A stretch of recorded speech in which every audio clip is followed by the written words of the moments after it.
안녕하십니까 여러분. 오늘 밤 주요 뉴스는 예루살렘 멸망 소식입니다. 지난 18개월 동안 바벨론의 포위 공격을 받아 황폐해진 이 도시에서는 지금 약탈이 자행되고 있습니다. 수년간 바벨론과 무력 충돌 및 긴장 관계를 지속해온 예루살렘의 결정적 패망 원인은 도시 전체가 타락했기 때문입니다. 한때 위용을 과시하던 유다의 수도가 패망한 것인데요. 이 나라의 자랑이었던 아름다운 솔로몬 성전도 폐허로 변했고 정교한 가구며 종교 유물들도 자취를 감추었습니다. 현장에 나가 있는 실로모 바 요세프 기자에게서 직접 전해 듣겠습니다. 실로모 기자, 도시 상황은 어떤가요? 보시는 바와 같이 이곳은 아수라장입니다. 많은 사람들이 불멸한다고 생각했던 도시인데 말입니다. 그러나 이젠 잿더미 사이로 연기만 피어오르는 폐허가 됐습니다. 생존자 수색 작업이 막 시작된 가운데 군인들은 예루살렘 방 막사로 포로들을 끌고 가고 있습니다. 느부갓네살 왕이 내린 명령에 따라 모든 포로를 바벨론으로 호송할 것으로 보입니다. 저항하던 포로 몇몇은 그 자리에서 사형에 처해졌습니다. 이런 일은 처음입니다. 정말 끔찍한 비극입니다.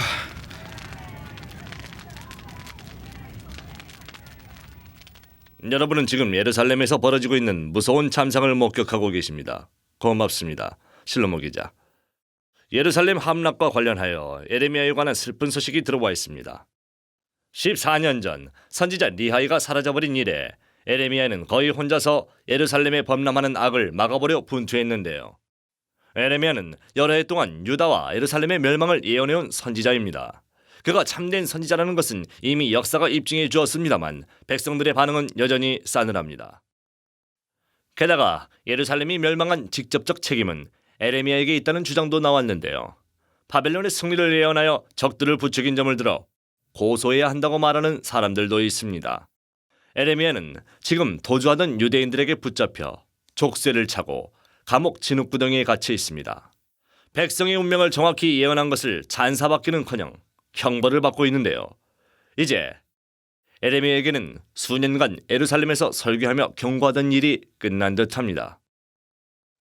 이제 USIN 연합통신을 통해 바벨론 소식을 좀 더 전해 듣도록 하겠습니다. 예루살렘에서 붙잡힌 유대인 포로들은 바벨론에 도착해 그들보다 먼저 끌려온 수많은 동포들을 만나게 됩니다. 쫓겨난 두 유대인 무리는 이미 모두 바벨론으로 끌려왔습니다. 첫 번째 무리 중 몇몇은 왕궁에서 관직을 맡았습니다. 다니엘은 16년 전에 느부갓네살 왕의 꿈을 해석해 고위관직에 올랐습니다.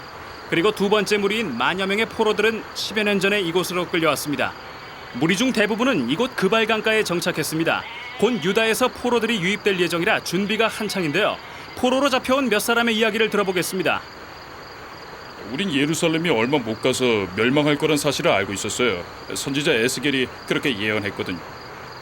전 약속의 땅으로 돌아가고 싶지만 제 생존에는 어려울 겁니다.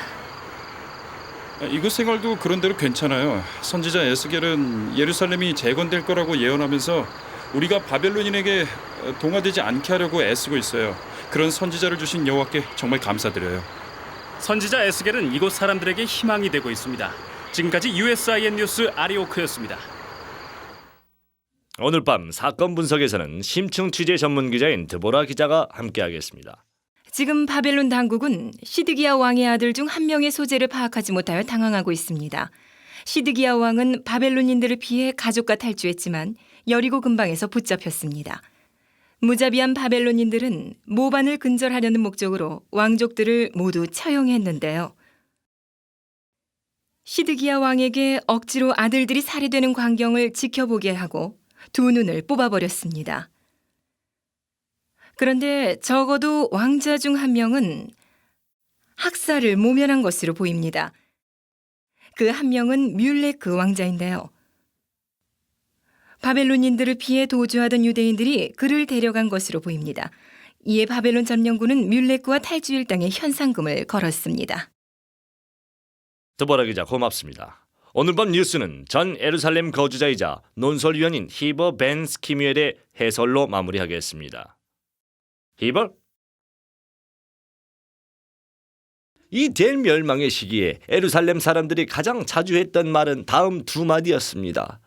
만일 이러했더라면, 만일 선지자의 음성에 귀를 기울였더라면, 만일 우리가 죄를 회개했더라면, 만일 우리가 준비했다라면, 길거리에 나가본 사람이라면 누구나 그런 한탄을 수없이 들었을 겁니다. 우리는 언제쯤이면 제대로 알게 될까요? 우리는 선지자들의 경고를 한 번뿐만 아니라 숱하게 들어왔습니다. 그러나 진정으로 귀를 기울였던 적은 언제입니까? 그런 적은 없었습니다. 선지자 리하이는 생명의 위협을 당했고 에레미야는 반역죄로 감옥에 갇혔습니다. 우리는 왜 들으려 하지 않을까요? 고작 만일 이러했더라면이라고 말할 뿐 지금은 너무 늦어버렸습니다. 선지자의 경고를 무시한 결과 이스라엘은 뿔뿔이 흩어졌습니다.